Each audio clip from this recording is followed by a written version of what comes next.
Welcome back to Million Dollar Marketing, where we ditch the fluff, the gurus, and the cookie cutter crap and get real about what it takes to grow a profitable, sustainable business. I'm your host, Jody Sedini, and today we're taking a flamethrower to something that needs to die a fiery death, and that is what we call bro marketing. That's right. If you've ever been guilt-tripped into buying a $7 web that promised a six-figure month, or you've been bombarded with ads that feature rented Lamborghinis or Rolexes and self-proclaimed millionaires telling you that you are the problem, this episode is for you. So lean in. We're going to talk bro marketing and why it is toxic as heck. Okay, so bro marketing is the manipulative pressure cooker sales tactics we've all seen, and maybe we've even fallen for a time or two. I'll admit myself, I have fallen into one of their funnels. It's scarcity driven. It's got countdown timers with fake urgency, hyped up testimonials, just the best of the best showing up there, emotional manipulation disguised as coaching. But let's break it down even further. I'm going to talk about what makes bro marketing so toxic. Okay. So point number one, the scarcity and the FOMO tactics, right? So they'll say only 3 spots left, act now or you'll regret it forever. But in reality, they'll gladly take your money any other time because there's no real limit. It's fake urgency and it preys on insecurity and people that just don't know better. See, the thing is, I've been in the marketing game for a while, so I can spot the fake urgency. I can see things from a mile away when they're not real. And I hate it. It's so gross. When I'm putting together funnels with my clients, I say like, all right, we're not going to do fake urgency. I really want this to redirect. I really want them to not have the chance to come back and buy this thing. It has to be real. We're authentic here in our marketing. All right. The next point is overpromising and under-delivering. So like I made $100,000 in 30 days and you can too. And while I didn't specify a really big amount of money, the spoiler alert is that their proof is often cherry-picked, exaggerated, or completely fabricated. It's sad, but true. Next is the shame game, where they say things like, if you're not successful, it's because you aren't working hard enough. Yeah. Yikes. Bro marketers, they want to weaponize shame to keep you hooked in and make you think that you need them and their product, because if you fail, they can't possibly be the one to blame, right? All right, next up is fake vulnerability. The sad story about how they were broke and delivering pizzas or selling water bottles on the side of the street or living in their car, but they turned it all around in 60 days.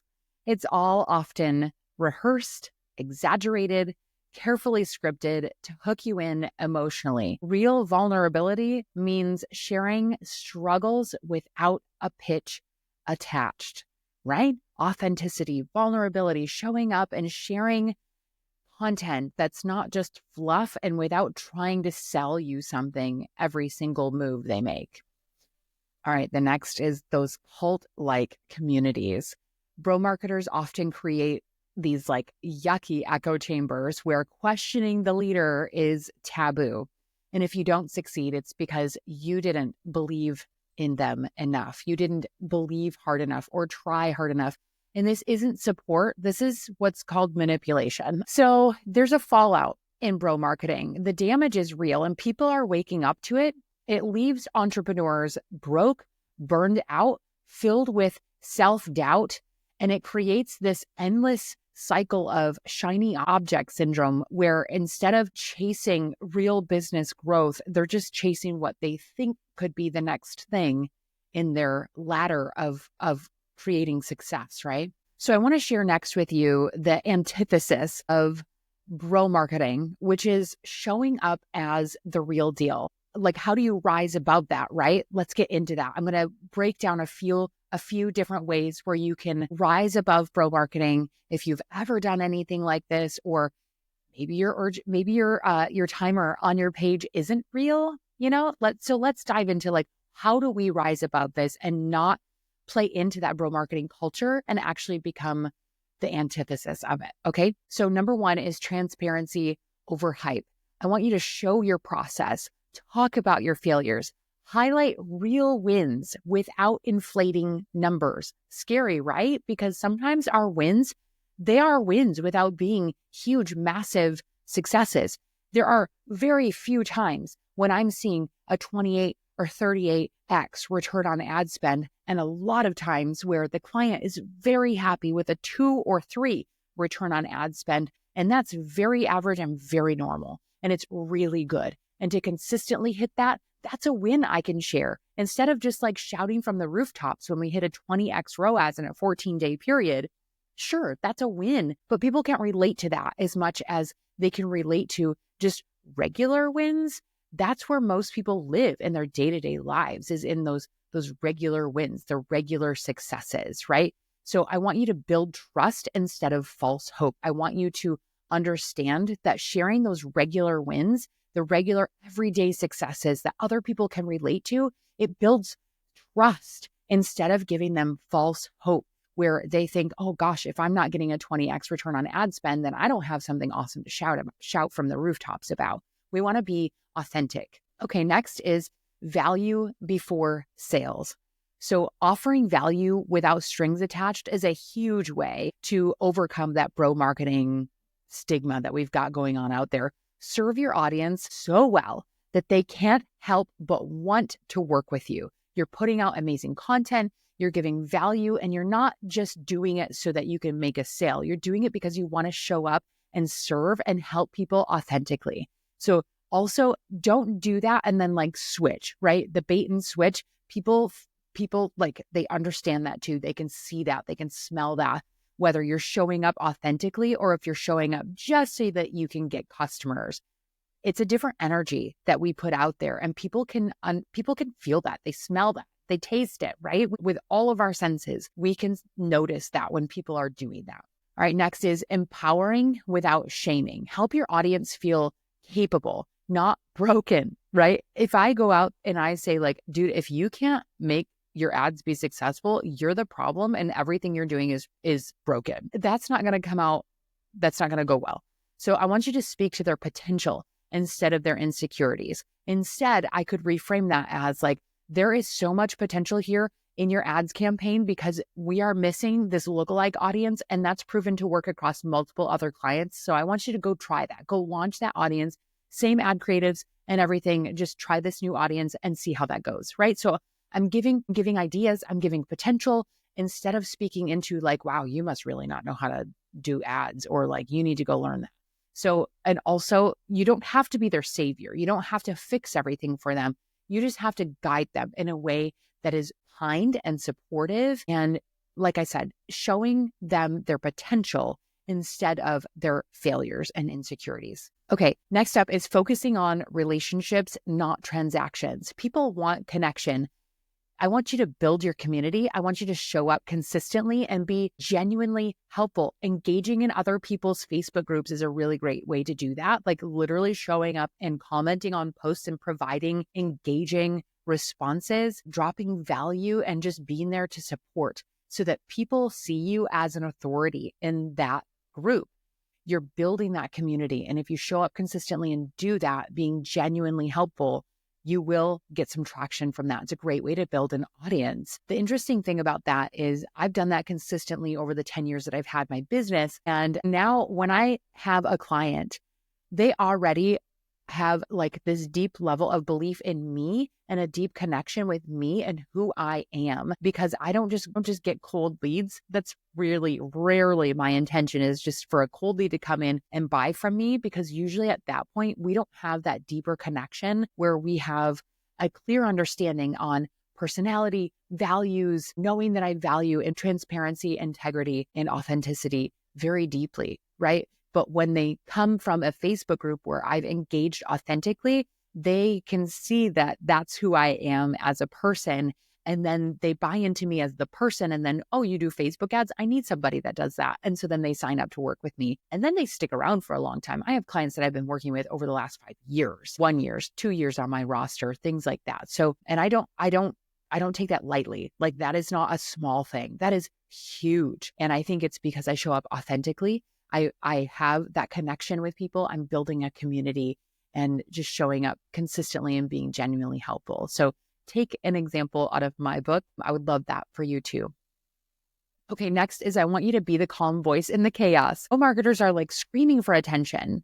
I want you to be the steady, grounded expert. You're not out there for attention. You are there so that people can trust you. They find you, they trust you, and you help them get results. There's no theatrics required. You're not trying to be somebody that you're not. You're showing up authentically and not having to scream for attention. People are just magnetized towards you because you're showing up authentically as who you are. And really, that is a huge point, is that authenticity really has the winning edge. You are going to win every single time when you show up authentically. So you can drop the scripts and the formulas. You can show up as yourself with flaws, quirks, and all, right? Like I've had so many times, even in this recording, where I've stumbled over my words or I've misspoke and said something not quite the way that I really wanted to say it, but I'm showing up with my flaws and my quirks, and I'm showing up authentically to serve you because I truly want to do that.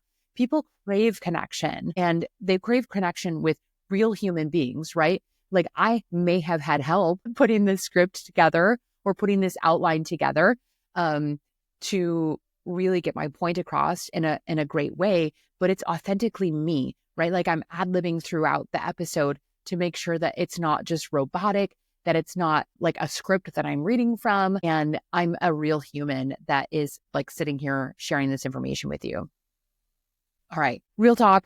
We're going to call them out. We're just going to agree right here and now to stop glorifying the shirtless gurus in rented sports cars who built their business by selling courses on how to sell courses, right? Like that's a real thing. Let's talk receipts. I've worked with clients who've spent thousands on these programs and they walked away with zero results because they were handed frameworks that just don't work for a lot of other businesses. It's cookie cutter. And that's the key. There's no one size fits all strategy. It just doesn't exist. So instead of teaching people cookie cutter tactics or delivering cookie cutter marketing strategies, I actually help clients build a system that aligns with their audience, that aligns with their values, that aligns with their goals. And guess what? It actually works. Funny how that happens. So I want to give you tactical examples that work. Okay. So email sequences, they build trust. I want you to go, if you have email sequences, then, go refine these, take a look at them, see how they're doing, look at the stats. But if you're still building this out, then I want you to craft emails that tell stories. I want you to educate people. I want to have you invite people to learn more, not just hard sell. Okay. So example, my client increased conversions by focusing on nurturing sequences. So I have a client who focused on that nurture sequence, making sure that after someone signed up to book a call, they were actually going to show up. And so pulling out storytelling, pulling out value-driven emails to make sure that those people showed up to book a call, increased sales by 3x by focusing on that. Okay. Next is ads that speak to problems and solutions. So highlighting what people need and then showing them exactly how you solve it. There's no gimmicks required at all. So there's a client in my ads VIP intensive, and she shifted from the hyped up language to data-backed results and saw ads cost drop by 40%. That's incredible. A 40% cut in costs. And this is an opt-in to a lead, like an opt-in to a scheduler, actually. She does like a 15-minute pre-qual and then a 2-call close sort of thing. So we saw overall costs drop by 40%. And that is incredible. That's amazing. Next, I want you to focus on content that positions you as the expert. So you're going to teach, you're going to share insights, and you're going to make it so clear that you are the authority, so they'll feel stupid not to hire you, right? Not that you want to shame them or anything, but it'll feel silly for them to be like, whoa, she really knows what she's talking about, but I'm still going to go work with this person, or I'm going to try to do it myself, right? So short form videos that I've helped with for different clients have brought in high ticket leads for less than $10 each.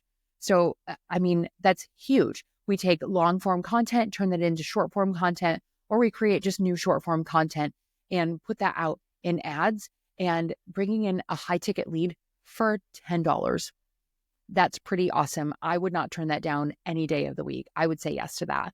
So if you're ready to build marketing systems that don't rely on manipulation, but actually work, I want you to DM me anti-bro on Instagram and let's talk. I've got resources, strategies, tools, and done for you systems that will help you stand out as the expert that you already are without that slime factor of the bro marketing tactics that we talked about today.